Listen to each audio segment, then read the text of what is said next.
as of today, the 29th of March 2025, since its renewed onslaught on Gaza, the Zionist entity has killed over 921 Palestinians. But it's not enough to kill that many in Gaza alone. They've also expanded their operations in the West Bank, and they've renewed their bombings on Beirut as well as several locations in Syria. To discuss these latest developments and more, I'm joined today by Professor Sami Al Arian, the director of the Center for Islam and Global Affairs at Sabahattin Zaim University. Professor Sami, thank you so much for joining us today. Thank you for inviting me. So I'd like to start with what I mentioned in the introduction. The Israelis have began bombing Beirut again, and they are saying this because Hezbollah fired rockets at them. Is there any truth to these claims by the Israelis, or do they have some ulterior motives at play? Well, we really need to understand the true motives of the Zionist regime, why they are doing this, what are their main objectives. And to do that, we even can go farther than October the 7th. On September 22nd, 2023, about 15 days before the October 7th attacks, Netanyahu stood before the United Nations with a map in his hand. And he drew a line that started from India all the way through the Indian Ocean, the Persian Gulf, and then going through the United Arab Emirates, Saudi Arabia, Jordan, and to the seaport of Haifa. And from there, he drew a line across the Mediterranean to Europe. He called that, or it was dubbed as, the India, Middle East, Europe Economic Corridor. And it was supposed to, as he argued in his presentation at the United Nations, to be the ultimate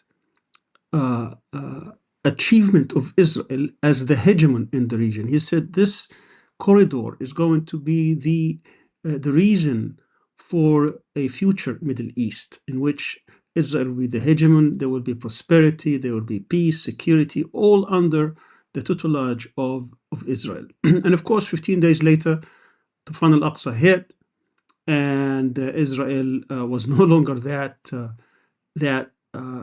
secure and that confident that it can actually be the hegemon. So throughout the 17, 18 months since, what we've seen was an Israeli attempt by using ethnic cleansing, genocide, waging a war of extermination against the Palestinians, destroying everything. And as they were destroying everything, the objective was to displace, dispossess the Palestinians and restore what they think is the deterrence effect so that they can come back and achieve this. They tried also the assassination throughout the region, the assassinations of many leaders, all looking for this. But there are, with this particular government, with this particular right-wing fascist government, they have even broader objectives. One was also given to us by a statement from one of the main partners of Netanyahu in the cabinet, and it was like at least 9 months before Tufan al-Aqsa even took place, in which he gave the Palestinians 3 options. This is Smotrich in the spring of 2023. He said the Palestinians have 3 options. One, that they could submit to a Jewish state, that this is a Jewish state, this is a sovereign Jewish state. It's from the river to the sea. There is no Palestinian state. The Palestinians should not expect any kind of national, civil, or political rights. They will be subjects if they behave and accept this of a Jewish state, a sovereign state. And if they don't, and he said, I understand that the majority wouldn't, then they could be compensated and leave. And if they refuse to do so, then the only third option is death. That's what was awaiting the Palestinians before Tufan al-Aqsa. And now, since they think they had the opportunity after what happened, after they started their genocidal campaign, after the whole world was watching and doing nothing to stop this genocidal campaign, after the election of Donald Trump, even though they had a full support from the Biden administration, they had the political protection and they were provided with all the military means to commit these atrocities and to perpetrate the genocide, Donald Trump even gave them more carte blanche, even give them more ammunition or more political cover. Now they think that they can actually achieve these goals. One of these goals is to end what's called the Palestinian question. There is no more Palestinian question. There are no political settlement. There are no political horizon for the Palestinians. That they can actually end it, resolve it once and for all. And with that, they can do that at the political level, at the international level, as well as at the at the level of the people, since now they are trying basically to implement Trump's proposal, which is to displace the Palestinians, the forced displacement of Palestinians. This is prelude to what actually they would like to do in the West Bank, because in the West Bank, they always wanted, and this is also not a secret, because Smotrich, Ben Gvir, and others have been talking about it for months now. They would like to annex at least Part C or Area C of the West Bank, which is about 60% in terms of the area of the West Bank. They don't want the so-called Palestinian Authority have anything to do with any kind of negotiated settlement, and therefore they're actually trying to bring it to a halt. This whole thing about Palestinian Authority, the only function it would have is to have this security coordination to make sure that the program for aggressive Israeli settlements will go unabated, that they would help them in trying to quell any kind of resistance within the West Bank. And as well, they wanted to end the demographic problem, what they perceive as a demographic problem, because when Israel decided throughout these years of Oslo, over 30 years of vain negotiations, of worthless negotiations, of negotiations that led to nowhere, they understood that once this is exposed, what we end up with is an apartheid regime. And they have been claiming for decades that this is a democracy. It is the only democracy in the Middle East. It is a state that respects the rule of law. All these fabricated deceptions that they have been trying to sell the world have been exposed. Why? Because you have over half of the population between the river and the sea are Palestinians, the majority of which have no rights whatsoever, political, civil, or otherwise. They are under occupation and have been under occupation. We are entering a phase where almost 90% of the Palestinians who live in the West Bank and Gaza were born and living under a continuous, brutal military occupation. And therefore, they couldn't claim now to be a democracy. They have no intention of giving the Palestinians any land or any sovereignty or establishing any kind of a state. And therefore, they have a political time bomb, which is called demography, which is the Palestinians have outnumbered, the number of Palestinians have outnumbered the number of Jews in the historical land of Palestine. That, of course, includes about 1.8 million or so of Palestinians who live in the 1948 areas. But overall, all the Palestinian Arabs or the Palestinians in this land from the river to the sea outnumber the Jews. So what are you going to do about that? Well, they either will have to live under apartheid, in which the whole world eventually would reject this kind of a system, as it has rejected it when it was an apartheid South Africa, and it had to dismantle these racist supremacist structures, or they have to implement ethnic cleansing. And that you can't do ethnic cleansing easily without committing a genocide. And that's why we ended up with a genocide in Gaza. And that's why potentially this could also take place in the West Bank. We are seeing now bits and pieces of this happening. The crime of ethnic cleansing in Jenin, in Tulkarem, and other places. We've seen massive displacement of Palestinians to the tune of almost 40 to 50,000 in the past few weeks alone. And therefore, what Netanyahu wanted, he never wanted to implement any kind of a deal. This is not about Israel's trying to defend itself. That's far from the truth. First of all, occupiers don't have a right to defend themselves. The people under occupation have the right to resist their occupiers and their invaders and their tormentors. What we have here now then is an attempt by Israel, by Netanyahu, with the full support of the American administration, not only this one, but the previous one as well, but this one is even more so, is to make sure that Israel can deal with this demographic problem by displacing as many Palestinians, dispossessing as many Palestinians as possible to deal with this problem. That's why we have a renewed war, a renewed genocide in Gaza now since March the 18th. But also, in addition to that, Israel, throughout the past at least 20 years, have been under this threat that there is a so-called axis of resistance. This axis of resistance manifested itself throughout the last year and a half or so by having different parties joining the conflict in order to ease the pressure, to ease the genocide taking place against the Palestinians, particularly from Lebanon and Yemen. Israel thinks that it has dealt a blow to Hezbollah in Lebanon. It thinks that it was able to cripple it. Now, it remains to be seen whether this is true or not, because Hezbollah has not surrendered, has not raised the white flag. We are now in an agreement in which Hezbollah is regrouping itself, reconstituting itself after it lost many of its military and political leaders. But it's far from being, yes, it may have weakened, but far from being surrendering. And then you have Yemen, who's still fighting and who's still standing to challenge the Israeli genocide. So part of this is also to break this axis of resistance.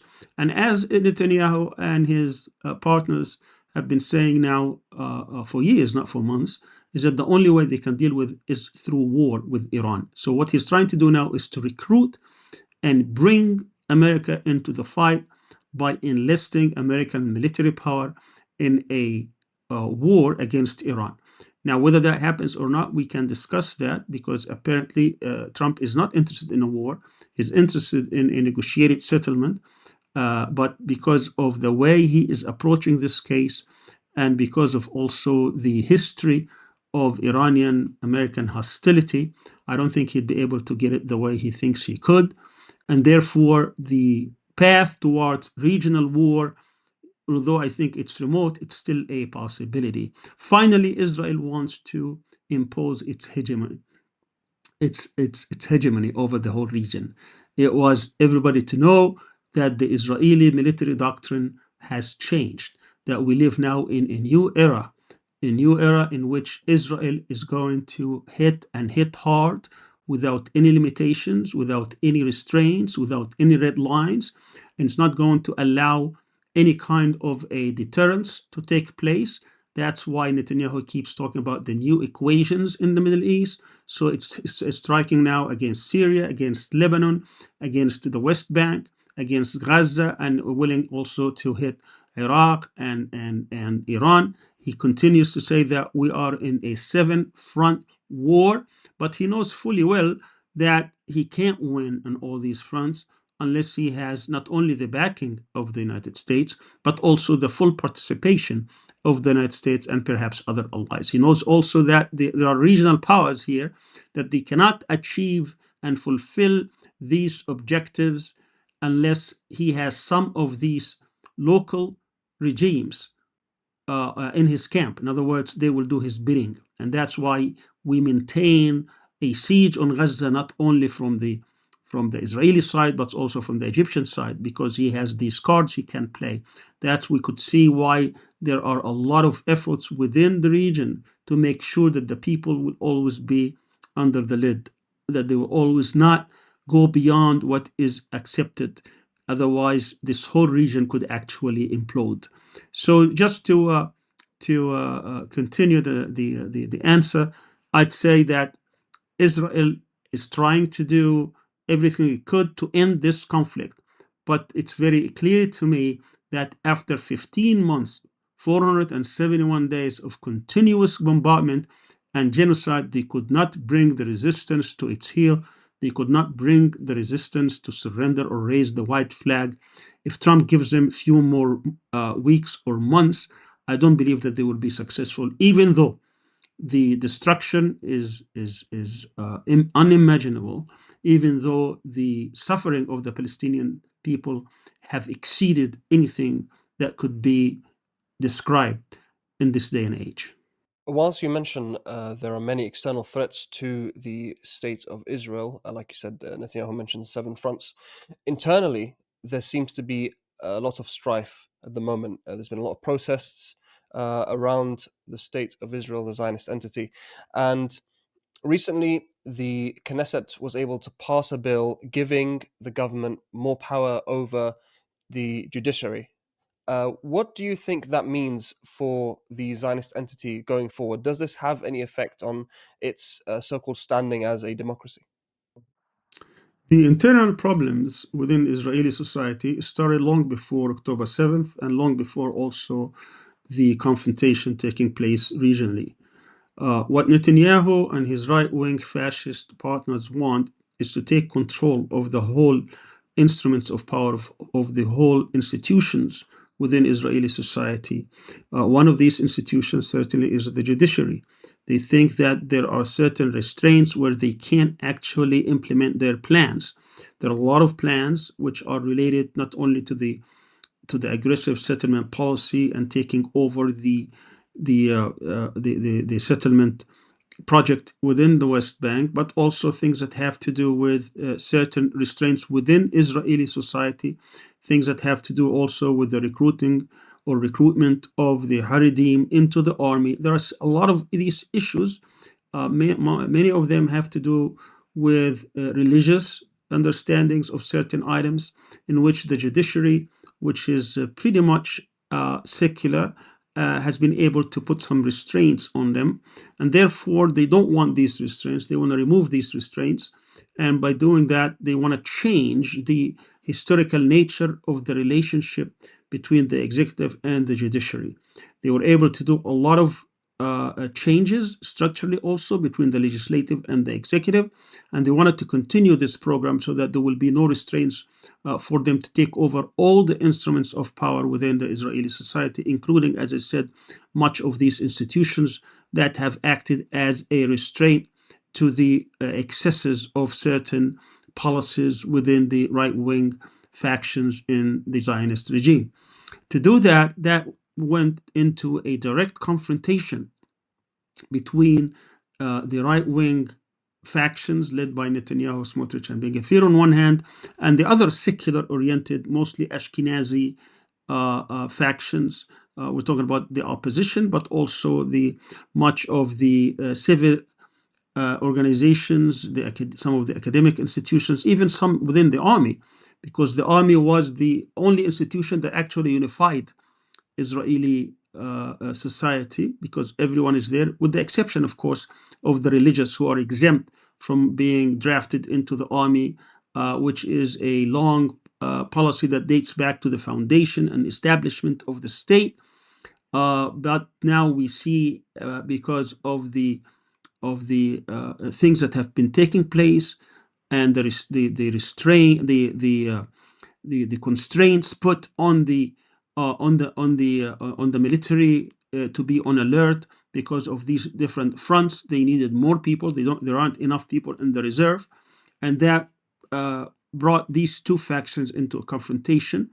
The religious right, who would like to be exempt from going to the army, from being drafted into the army, had an agreement with Netanyahu by lending their political support in exchange that he would not only give them billions and billions of shekels to run their institutions, but also he will support this policy.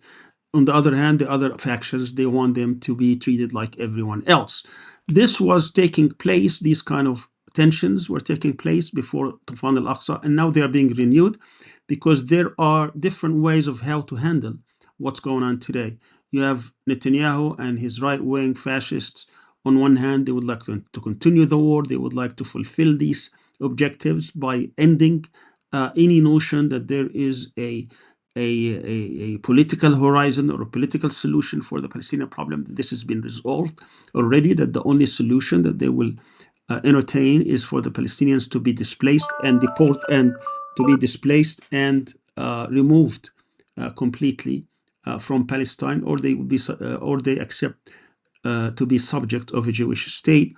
The others who would like to they would like to achieve this goal, but do it in a way in which they can still retain the democratic facade of the state.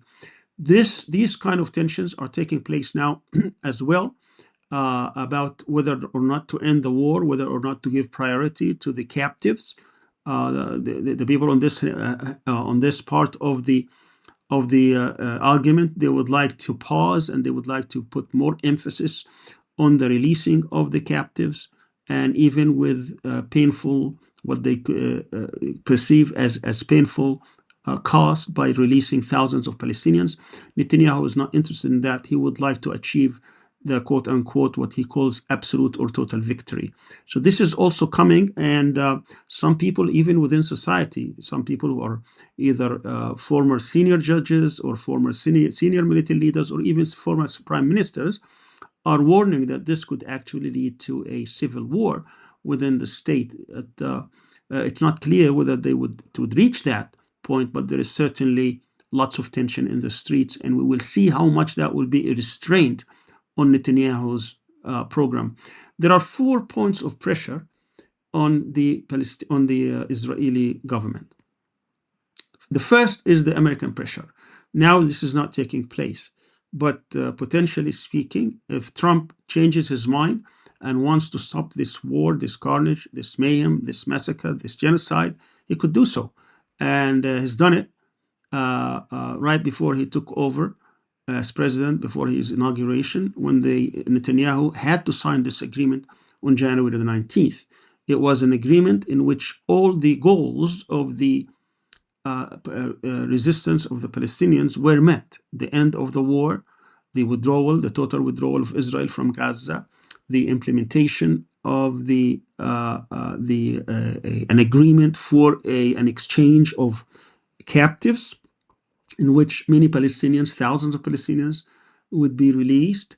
The resumption of the aid, the massive aid into Palestine, including caravans and tents and so on and so forth, and the program for rehabilitation. It was supposed to have gone through 3 phases, but of course Netanyahu was able to convince the American administration that he cannot go on with this and keep his government intact, that there is another way of doing this, that we can actually achieve our goals beyond even the release of the captives, by displacing, by forcing the Palestinians out of Gaza, by retaining our power and control throughout the region, and with it American power and control. And that's the phase we're in right now. So Americans backed him, and they reneged on their promise to be the guarantor of this agreement. Now, I don't believe that Trump would give Netanyahu all the time he needs to do that. I think he will give him a window of opportunity, perhaps a month or 2, because Trump is in a hurry to implement his own domestic and international agenda, which if he doesn't, and keeps Netanyahu dragging him into these meaningless forever wars in the region, he would lose that opportunity. He has a little bit of a honeymoon, but within 2 years, he might lose. Most likely, he would lose the House of Representatives, in which his whole agenda could be derailed after which. So he wants to go ahead and implement this ambitious agenda that he has. So as long as the resistance keeps fighting, which is the second point of pressure, then there is no surrender, there is no total victory.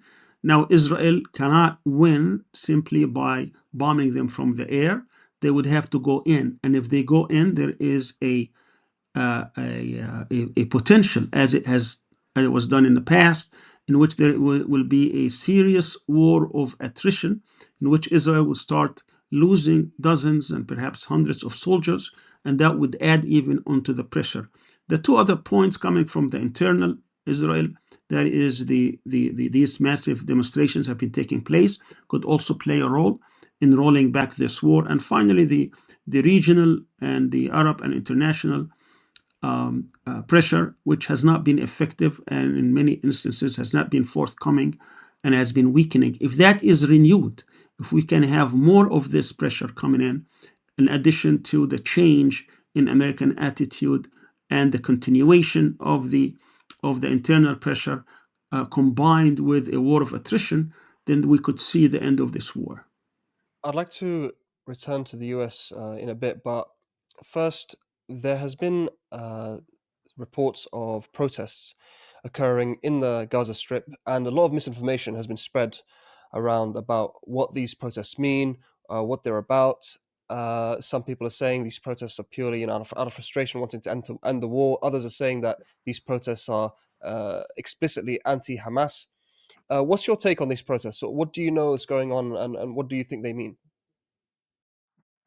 Well, first of all, the protest is a right for every resident, for every citizen to voice their opinion and to say it freely, whatever it might be, whether it pleases or displeases the people who are being protested against. So that's a right that has to be secured, and it has to be accepted, and has to be acknowledged.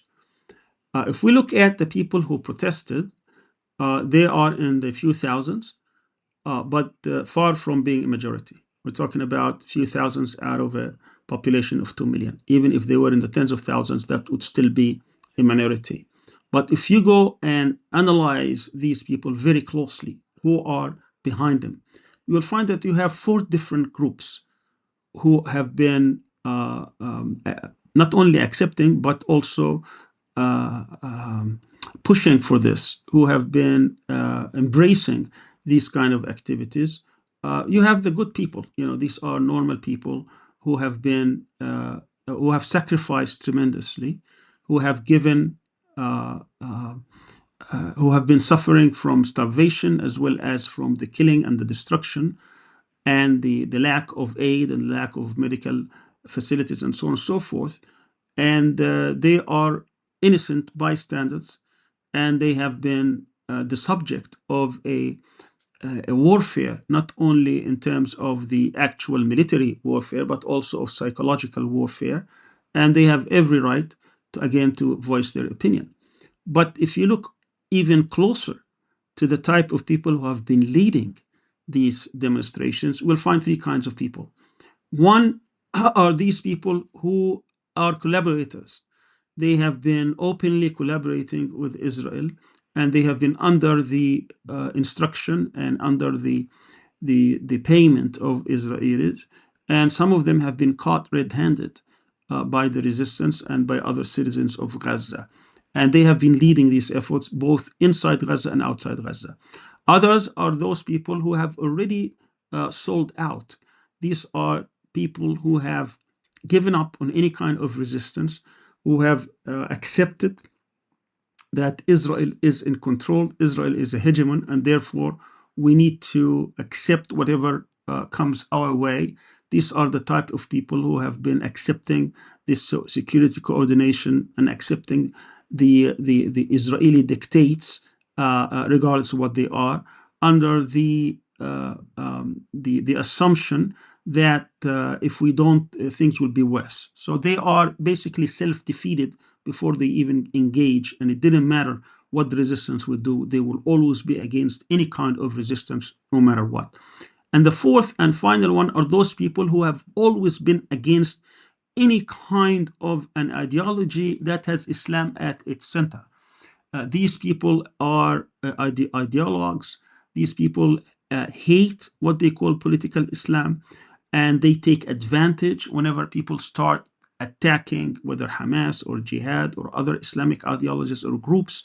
They are Muslim Islamophobes. They are Islamophobes from within the society, and it doesn't matter what you do or say, they will always be against you. They take advantage of these kind of things in order to show their hostility towards these kind of things. So you have these four different components having a common aim. The innocent ones really understand the stakes, but they are tired of the suffering. They are tired of the killing, and they have been manipulated, we might add. And even if they're not manipulative, this is their honest opinion, they have every right to do so. But they are by no means the majority. The question that needs to be asked is, what is the alternative? First of all, who did the killing? The resistance didn't do the killing. All these killings and all this suffering is committed by one party only, and that's the Israeli military regime. And secondly, what is the alternative? Do you think that if Hamas tomorrow surrenders or Hamas gives up its captives with no conditions asked, or it gives its captives to a third party, in which that third party will probably reach an accommodation with Israel without having to stop the war, that would end the war, that Israel would somehow give up its stated objectives to displace the Palestinians and dispossess the Palestinians and end the presence of Palestinians in Gaza? No, it's not going to do any of that. So, yes, there is anger and there is sadness and there is rage, but it is misplaced. It has to be against the genocidal regime in Tel Aviv, against this international, unjust, oppressive international system. It must be placed at the right party, not at the resistance that is trying to deal with the situation in the best way possible. And the best way possible is to end this war and to have a complete withdrawal from Gaza. I'd like to return to the US now. You have definitely heard of the Signal group chat in which many or a few US government officials were planning some attacks in Yemen. And we read some of those texts, and a lot of them were devoid of any humanity or any remorse for the killing of innocent people. What does the fact that these individuals are using a group chat to organize such attacks say about the American government? And where do you think the Trump administration is heading in general? Well, I mean, it's not what I say, it's what the experts say, that these are a bunch of amateurs.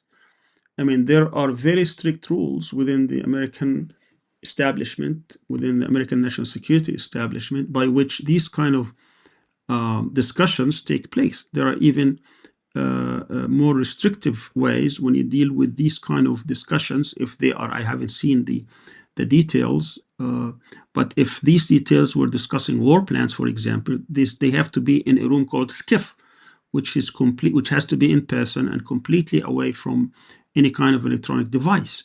So when for them to use that, obviously it also tells you how much they do not care for American secrets or for whatever is taking place. They probably don't care, since they think that enemy is probably not very sophisticated, meaning the Yemenis. At any rate, it just shows that we are dealing with people who are really totally careless.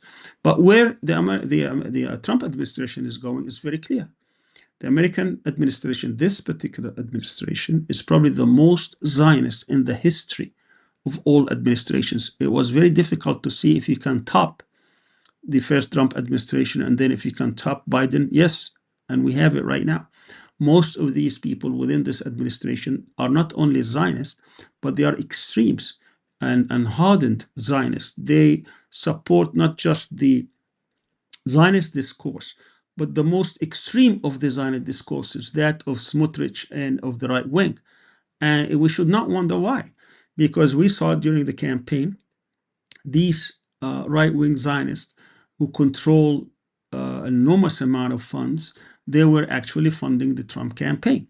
Somebody like Bill Ackman and Miriam Edelson and others, they've given his campaign hundreds of millions of dollars for that reason and reason alone, that he would give a carte blanche to the Zionist regime, that he will support them to the hilt, that he will not put any restraints in the use of any weapons, that he will support genocide, ethnic cleansing, what might come out of any policy or any conduct of the Zionist state. And indeed, that's what happened. Then he appointed all these Zionists, hardcore Zionists, to the highest levels of the of decision making, whether it's the Secretary of Defense Hegseth, or whether it is the National Security Advisor Waltz, or the Secretary of State Rubio, or others. All these people are hardcore Zionists who are not even pragmatists or realists, who would like actually to implement policies that will not only make Israel the hegemon in the region, but it will also implement the right-wing extremist in terms of rebuilding the temple, in terms of the displacement of the Palestinians, of the incorporation and annexation of the West Bank, all these things that previous American administrations and the national security establishment in general were avoiding, or at least trying to delay. These people are very, very open about it. They would like to integrate Israel into the whole region through the so-called expanded Abraham Accords, and to make sure that Israel would be the strongest party by far. It would be more stronger than all other parties combined. So this is the administration that is taking place. But if that is to be implemented, it's going to be at the cost of other priorities for the Trump administration. I believe that Trump himself will give more priority, and particularly his vice president, to these domestic agendas. So if at one point he will find that this agenda, this Zionist agenda, is interfering with his domestic and international agenda, then I think he will pull out and will draw down and will try to slow down what's happening and possibly even change, because he is not interested to bail out Netanyahu at the expense of his own program. He has few years left, and he has a very long and ambitious agenda, and he would like to implement it. And I don't think that honeymoon is going to be there forever. I think he has few more months, and after that, it's going to be next to impossible to implement. He's been trying to use all these executive orders in order to implement this agenda, but the bureaucracy and the deep state in America is very strong, very entrenched, and he won't be able to do that. And if you add to this new war, or the drums of war against Iran or against the establishment of Greater Israel, that would certainly take away from his ambitious agenda. Do you not think that the Trump administration is already spreading itself too thin? On the one hand, you had recently kind of a breakdown in communication with Canada, and the relationship seems to have changed irreversibly, at least for now. And it seems all over the place that Trump is dismantling US soft power. Does he even have a chance of achieving his aims? I sincerely believe that Trump has no real strategy, and he does not understand the powers of an American empire. And he might have certain instincts of where he would like to take the country. But I think he lacks the historical understanding of why these things are there, why they have NATO, and why the United States is willing to bankroll NATO, because that is the price for an American empire. That is the price you pay in order to maintain your hegemony all over the world, to be the number one political actor in the world, and also to manage and construct and establish these international institutions that will help you to maintain this hegemony. Without this hegemony, the United States cannot print all these currencies unrestrained. The United States, between George Washington, 1789, in his first presidential as president of the United States campaign, and Ronald Reagan at the beginning of his second term of 1985, that's almost 2 centuries. The borrowing power of the federal government was $1 trillion through 200 years. And since then, we're talking about 4 decades, from 1985 until today, the United States has borrowed another $38 trillion. That's with a T. That's 38 times what it borrowed in the first 200 years. The United States cannot do this with impunity, cannot do this without having to pay real price, unless it can control the whole institutions, financial, economic, political, as well as international institutions, in order to impose these kind of things without having to pay real price for them. It seems like Trump does not understand that. He is going for make America great again. He is lashing out at all these institutions, which is good, because it's going to potentially or in the near future, who knows, it's going to weaken American hold and grip on international system. It's going to collapse the American empire, and we will see that the American empire is being glued using these military bases, this military power throughout the world, these 11 aircraft carriers, these 7 commands throughout the world that is maintaining the peace, what they think is peace, but certainly there is no peace for many communities, but the security of the international system. And he wants to dismantle much of that, thinking that this is how he can preserve American power.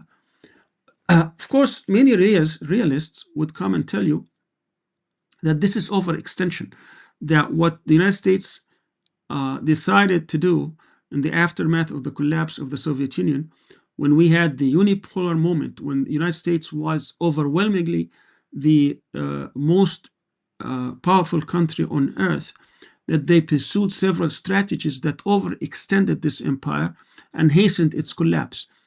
But they advised different strategies in order to maintain this hegemony and this empire. But what Trump is doing, of course, is that he is not interested in any of that. He's interested in other things, in transactions. That's why he is a man of transactions. He's willing to conduct these transactions without having to adhere to this grand strategy that the United States has been pursuing for decades and sometimes even for over a century. In short, what we have here is an administration that is without a clear strategy, that is lashing out at both its friends and foes. And that will certainly will weaken it, because if you can't have some of these parties in your camp, you cannot achieve the other objectives. If you want to go after Iran, you need Europe. But if you're lashing out at Europe, then you would have a problem getting and achieving your objectives in Iran. And if you want to have Europe, of course, you need your neighbors also to be with you. Otherwise, you may have problems. He's lashing out at Mexico, at Colombia, at Canada, and others. So this whole thing doesn't seem that there is a coherent strategy. And he appointed people, seems to me, who are not going to speak truth to power, who are going to tell him, well, I think you have overextended, or you have taken a wrong turn here, and that we need to come back. Some of these people who existed in his first administration, in his first term. What we have here is people who are yes men, who would tell them, do this. They just get the instructions from Trump and they run with it. And that's why you see today what's happening on US campuses. You have this attorney general who, whether or not she's qualified for the post, she is not actually adhering to the Constitution or adhering to long cherished American values. She's going after students, for God's sake. She's going after students along with the Homeland Security administration, in which if you write an op-ed piece supporting the Palestinians, then they will be deported. If you were in an encampment protesting something that is guaranteed by the First Amendment, then you will be, even though you have a green card, that green card will be taken away from you. And a green card holder or permanent resident actually does have the full protections, and this is established law, of all the protections, constitutional protections and guarantees and freedoms that the Constitution gives. And yet it was taken away from him, that's Mahmoud Khalil, just because he protested and just because he took a stand, and he was never, ever charged with any crime. And now they start throwing out these terms. You're pro-Hamas, you're pro-terrorism, you're pro-Palestinian, you're pro-this, pro-that, which obviously the American electorate, the American citizens understand these are all labels that are given in order to justify an unjustifiable policy. What Trump wanted to do was make America great again, MAGA. He is turning this into make Israel great again, into MEGA. And I think very soon people will wake up and see that what we have here is an administration that cares more about Israeli interests than American interests. This brings me cleanly on to my final question, actually. We spoke about Rumaysa, Ozturk, and Mahmoud Khalil. They were both detained. Rumaysa was abducted in broad daylight, Mahmoud before her. But before them, you were persecuted and prosecuted by the United States government. for your activism for the Palestinian cause. So my question to you is this any different from the time when the US government came after you? Is this the same, or are we headed into uncharted waters? I mean, it's the same mentality at work here, but it's getting much, much worse during my time. Yes, I was targeted. And yes, during my trial, what they use as evidence after keeping me for 41 straight months in solitary confinement, 27 months before trial, and even during my trial, which still is the longest trial since 9/11, 6 months, continuous months, every day, single day, we were in court. And the notion that the United States will go after me, they had to use criminal codes. They had to use criminal charges. They had to construct a conspiracy that did not exist. They had to construct a conspiracy, and therefore they snatched other innocent people in the case in order to argue that there is a conspiracy. They were asking for 3 life sentences plus 220 years. They assembled massive amount of evidence, they thought, over 600,000 documents, including 65,000 documents in Hebrew. They had over 21,000 hours of surveillance, phone calls and faxes and tapes, in which they numbered about 471,000 hours calls and faxes over a 10-year span.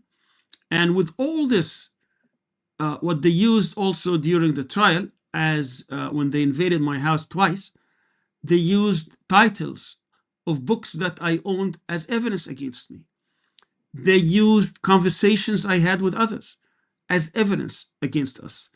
They used even articles I wrote, First Amendment stuff.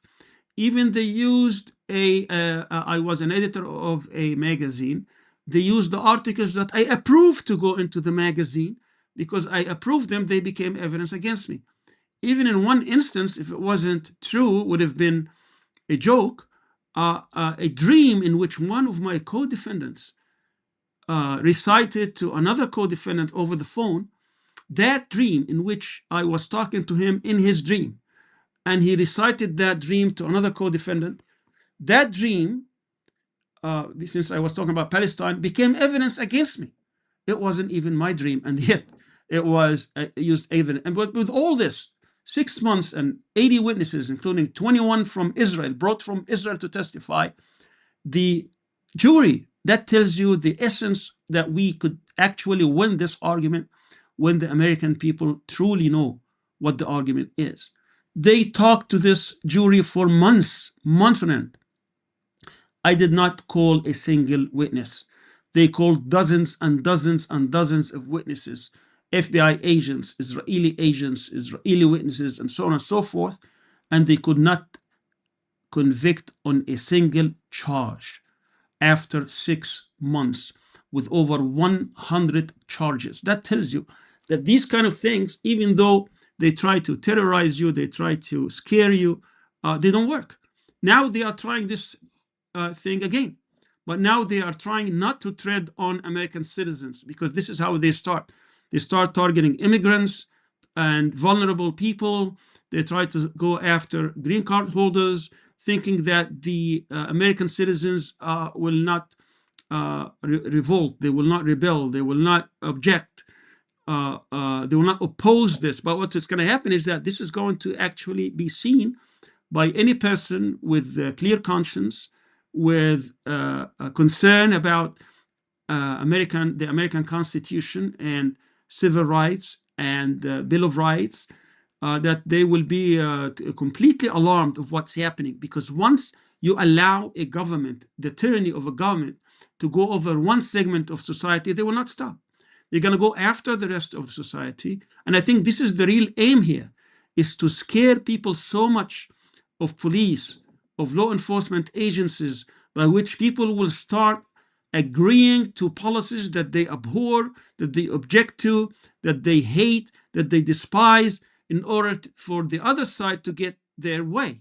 And I think now we're going to see a total rejection of such policies. And I believe that at heart, the society in America, once it knows the truth, it will reject such policies. It will reject such extremist elements within society that is being run today openly. They don't even hide it anymore by Zionist interests.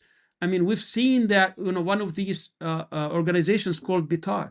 This organization is a Zionist organization, and they boast telling people that we are behind these names that we were given to the government so that we can revoke their visas and deport them from the United States.